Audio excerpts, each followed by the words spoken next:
Hello there, campers. Welcome to Campfire Chronicles with Sear.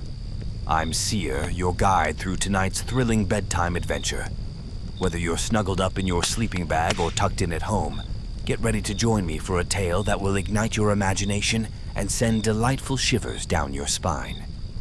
Tonight, we're diving into the mysterious and magical world of Campfire Chills, Tales from the Ember Circle by Harper Luna. These stories are packed with adventure, mystery, and just the right amount of spookiness to make your summer nights unforgettable. I've dropped the link below so you can read along on Kindle Vella if you'd like. Ready to embark on this journey with me? Then gather round, settle in, and let the campfire's glow light the way. Our first tale is about to begin. Let's see what secrets and surprises await us in the Ember Circle. Episode 1, The Whispering Shadows. Jackson Turner stood in the middle of Whispering Woods, his flashlight beam slicing through the darkness. He turned to his friends, his eyes gleaming with excitement.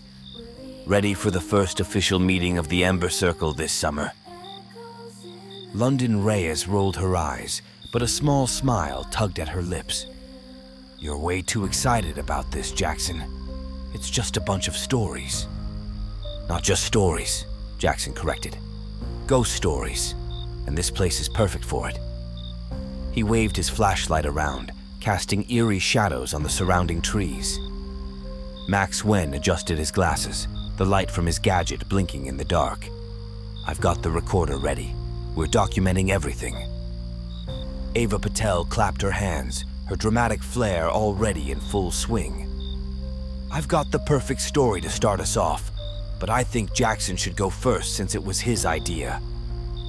Noah Brooks, the quiet one, simply nodded, his eyes already scanning the forest as if expecting something to jump out at them.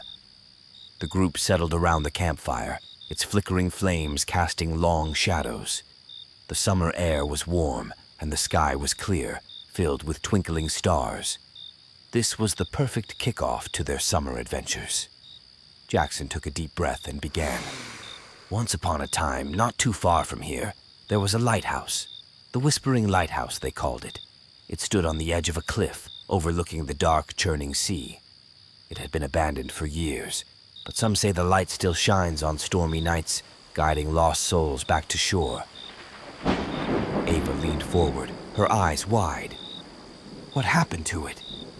Jackson's voice dropped to a whisper. It said that the lighthouse keeper, Mr. Holloway, vanished one night during a terrible storm. People claimed they could hear whispers coming from the lighthouse even though no one was there. Some say it's the wind, but others believe it's Mr. Holloway trying to warn people away. London shivered, but she tried to hide it. Whispers? Really? Sounds like a bunch of nonsense. Maybe, Jackson said, but a group of kids just like us decided to find out for themselves. The kids, Sarah, Ben, and Emily, were the bravest in their town. They'd heard the stories about the Whispering Lighthouse and decided to investigate. One stormy night, they set out, determined to uncover the truth. The path to the lighthouse was treacherous, with the wind howling and the rain lashing against their faces. When they finally reached the lighthouse, they found the door slightly ajar, creaking as it swung in the wind. Are you sure about this? Emily asked, her voice trembling. Ben nodded. We've come this far. We can't back out now. They stepped inside, their flashlights casting eerie beams in the dark. The air was thick with the smell of salt and decay. As they climbed the spiral staircase, the whispers began, soft at first, like the rustling of leaves. Sarah froze. Did you hear that? Ben and Emily nodded, their faces pale. The whispers grew louder, more distinct. They couldn't make out the words, but it sounded like a warning. At the top of the stairs, they found the light room. The huge glass lens was cracked, but intact. The whispers were deafening now, echoing around the room. Ben's flashlight flickered, and in its brief moments of light, they saw him, Mr. Holloway. His ghostly figure stood by the lens, his eyes hollow and sad. You shouldn't be here, he whispered. It's not safe. Sarah's voice shook. What happened to you? Mr. Holloway's ghostly form shimmered. I was betrayed. Someone wanted the lighthouse to fail, to bring ships to their doom.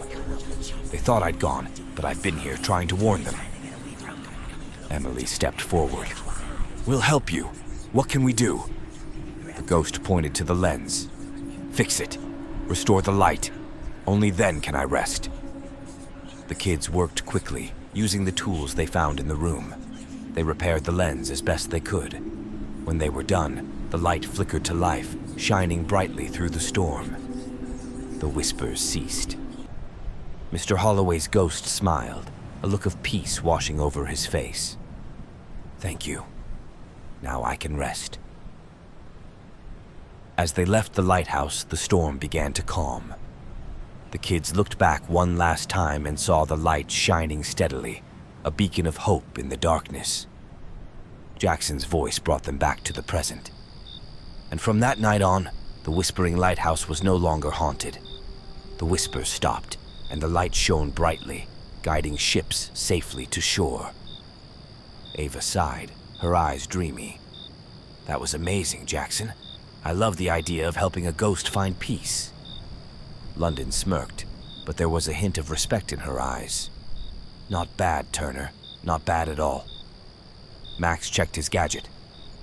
I got it all recorded. This is going to make an awesome first entry for our Ember Circle archives. Noah finally spoke, his voice soft. I liked it. The whispers. They felt real. Jackson grinned. I knew you'd like it. Who's next? Ava jumped up, her dramatic flair back in full force. Me! I've got a story about a phantom lullaby that will give you all chills. As Ava began her story, Jackson glanced around the campfire, feeling a sense of pride. The Ember Circle was off to a great start for the summer, and he couldn't wait for the adventures that lay ahead. This summer was going to be unforgettable.